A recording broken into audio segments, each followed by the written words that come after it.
Bonjour à toutes et à tous et bienvenue ici au Quartz, scène nationale de Brest qui nous fait l'honneur de nous accueillir pour cette nouvelle émission de dialogue littéraire. Au programme, je vous propose deux belles rencontres en compagnie des auteurs Dominique Fernandez et Philippe Torreton, puis nous irons à la librairie rejoindre Marion, libraire au rayon Sciences humaines, pour sa chronique littéraire. Commençons cette émission en compagnie de l'auteur Dominique Fernandez. Spécialiste de l'art baroque et de la culture italienne, Dominique Fernandez a fait de très nombreux voyages qui ont nourri son œuvre. Lauréat du prix Médicis et du prix Goncourt, il est également académicien. Nous avons eu l'honneur de l'accueillir à la librairie Dialogue il y a quelques jours pour la présentation de son dernier ouvrage « On a sauvé le monde » aux éditions Grasset. Retrouvons-le tout de suite en compagnie de Laurence. Dominique Fernandez, bonjour et bienvenue. Alors vous venez aujourd'hui nous présenter « On a sauvé le monde », un roman qui est paru en janvier dernier aux éditions Grasset et qui nous emmène de l'Italie de Mussolini à la Russie de Staline, à la suite d'un jeune historien d'art qui va étudier à l'Istituto d'Arte de Rome dans les années 30 pour y poursuivre ses études sur le peintre Nicolas Poussin et qui, par amour pour Igor, le fils d'une famille de Russes blancs, va devenir un espion au service du régime soviétique. Alors, pourquoi le choix de cette période en particulier? Oui, alors c'est important, hein, c'est 32 à peu près. 32. C'est très important parce que c'est encore... L'Italie est déjà fasciste, mais encore alliée des démocraties françaises et anglaises. Hein. C'est pas encore le Mussolini allié à Hitler. Churchill disait que Mussolini était le plus grand homme d'État vivant. Ça, c'est très important, parce que c'est un régime fort, mais qui n'est pas encore la dictature fasciste qui est devenue à partir de 1936. Et en Russie, c'est la même chose. 1932, c'est déjà Staline, c'est un régime autoritaire, mais c'est pas encore les purges, c'est pas encore l'horreur, c'est pas encore le goulag. En tout cas, on ne savait pas. Et toute la France, toute l'intelligentsia française était favorable à l'expérience soviétique. C'est pas encore la chape de plomb qui s'est battue après. Alors la Russie et l'Italie, ce sont deux pays que vous affectionnez particulièrement. Vous avez beaucoup écrit sur ces pays, vous avez notamment écrit 2 dictionnaires amoureux de la Russie et de l'Italie. Est-ce que c'est cette passion pour ces pays qui vous a donné envie de placer l'action de ce roman dans ces pays? Oui, bien sûr, parce que c'est les deux pays que j'aime pour des raisons complètement opposées. L'Italie, parce que c'est le plus beau pays du monde et puis le plus agréable à vivre, je crois. Les gens sont les plus chaleureux, tout est beau, enfin, c'est un pays agréable. La Russie, ça m'intéresse parce que c'est un pays où le rapport de la place de la culture dans la société est beaucoup plus important que chez nous, que l'Occident encore. Moi, j'aime beaucoup la Russie, je vais tous les ans, et au moins une fois par an. Et c'est un pays qui est fascinant, avec ses contradictions, ses extravagances, ses brutalités aussi. C'est un pays quelquefois exaspérant, mais envoûtant en même temps. Et puis On a sauvé le monde, c'est surtout le roman d'un amour, celui entre Romano et Igor. Un amour qu'ils ne pourront vivre au grand jour et qui va entraîner les deux protagonistes dans un rôle d'espion pour le régime soviétique. Est-ce que, dans une certaine mesure, ce n'est pas cet amour qui va ramener Romano à son époque, l'obliger à s'intégrer et à s'investir dans ce qui se joue à cette époque-là? Oui, parce que à cette époque, en Italie, l'homosexualité était interdite, comme dans beaucoup de pays.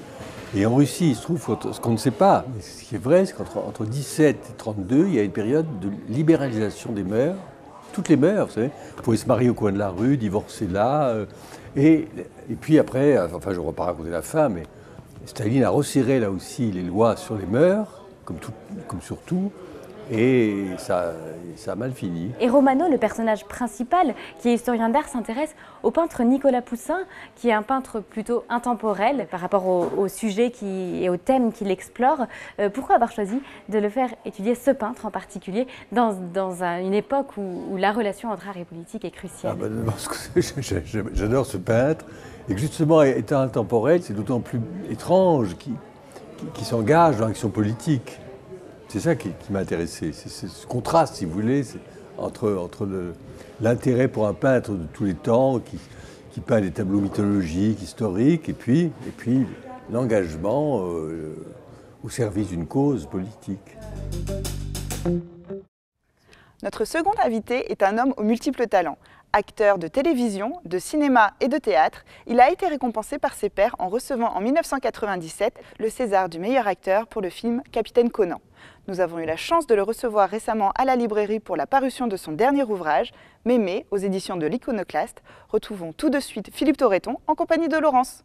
Nous étions sous le sapin à déchirer le papier cadeau qui faisait des flammes colorées dans la cheminée.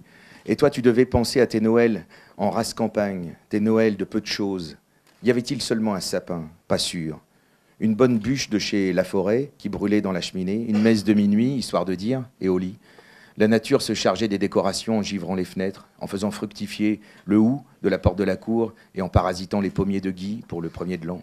De Noël de dîner à peine mieux que d'ordinaire, à des Noëls de combines de comités d'entreprise pour toucher des huîtres CGT par bourriche entière, du saumon CFDT en promotion, du foie gras force ouvrière, et des Noëls aussi où l'on découvre l'avocat et le kiwi, des entrées qui changent, comme on disait, en regardant du coin de l'œil Pépé et regrettant sa tranche de galantine.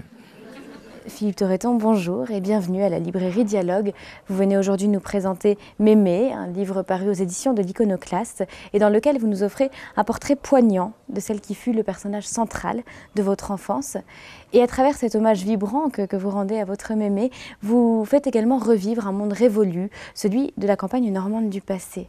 Alors la vie de votre Mémé que l'on découvre, c'est une vie de travail et d'abnégation, une vie où l'argent est un outil et pas une fin en soi, Ouais. où la consommation est guidée par la nécessité et pas par le confort. Est-ce que selon vous, cette vie de votre Mémé devrait être un modèle pour nous et pour notre société? À votre avis? Ben oui, moi je pense que ouais, on a vraiment à regarder un peu comment on vivait avant. L'importance du travail. Aujourd'hui, le travail n'a plus d'importance. Enfin, on s'arrange pour que le travail n'en ait plus, en tout cas. On veut des intérimaires partout, des gens voilà, qui peuvent bosser sur Nantes 15 jours, et puis après sur Rennes, et puis ensuite en Normandie, et puis aller là où le travail est. Et je trouve qu'il y avait dans ces villas un sens de ce que valaient les choses. On ne gaspille pas la nourriture, parce qu'on sait ce que ça coûte. On ne mange pas de la viande tous les jours, parce que ça coûte cher. Et c'est normal que ça coûte cher. Élever un bœuf à maturité, ça demande du boulot.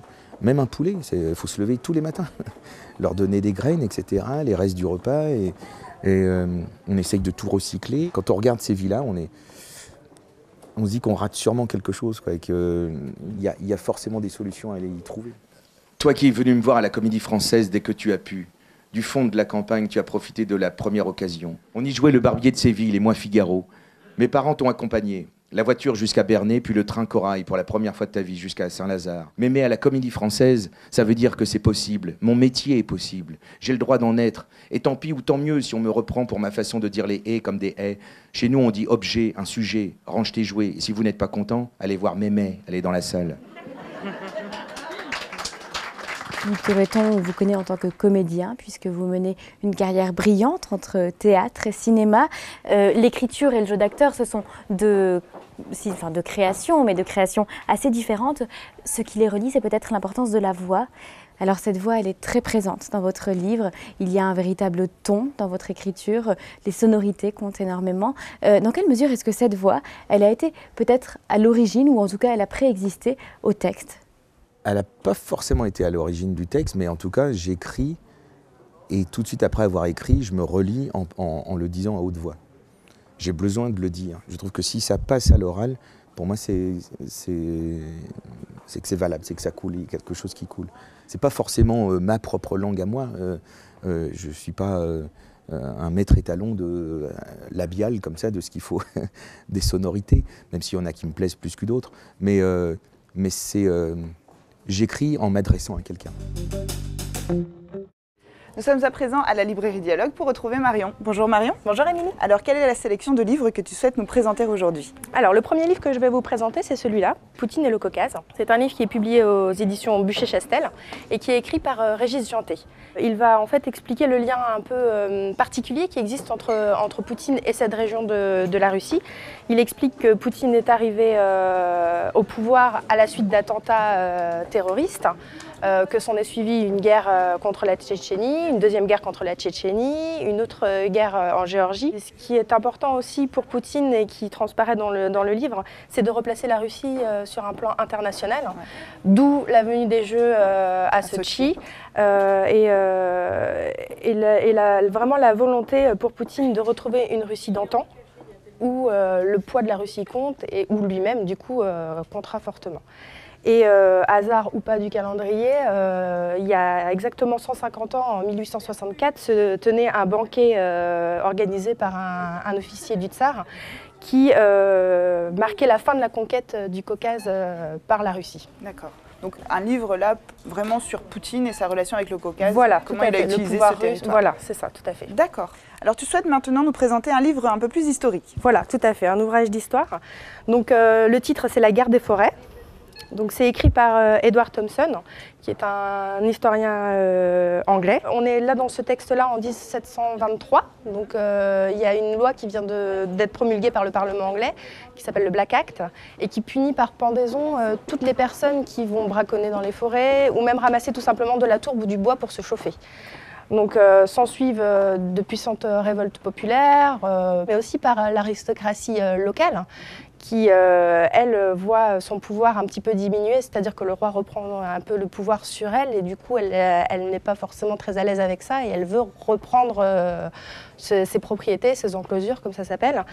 Et du coup, on voit émerger une sorte de lutte des classes, donc les pauvres contre le pouvoir royal, et on voit aussi apparaître tout ce qui est la notion de propriété privée, qui est un petit peu nouvelle à cette époque, et qui va vraiment se développer après, par la suite, comme on sait, au 19e et au 20e siècle.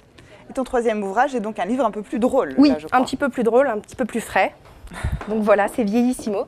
C'est un livre qui a été publié aux presses de l'EHESP, c'est l'école des hautes études en santé publique, et qui a été écrit par un auteur brestois, qui s'appelle Véronique Griner-Abraham, qui est psychiatre à la Cavale. Elle va chroniquer vraiment ses petites tranches de vie avec beaucoup d'humour, avec beaucoup de sensibilité, et il en ressort vraiment un livre très marrant, on rit beaucoup en le lisant, on s'émeut beaucoup aussi parce que c'est des histoires parfois tristes, parfois un petit peu plus cocasses, on voit des histoires d'amour, c'est un petit peu différent, un peu frais et vraiment...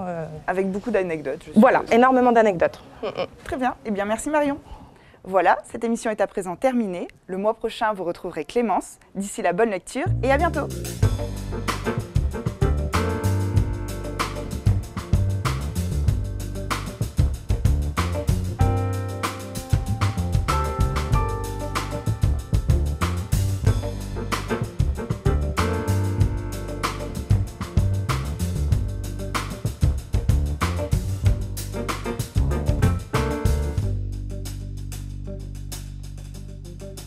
Thank you.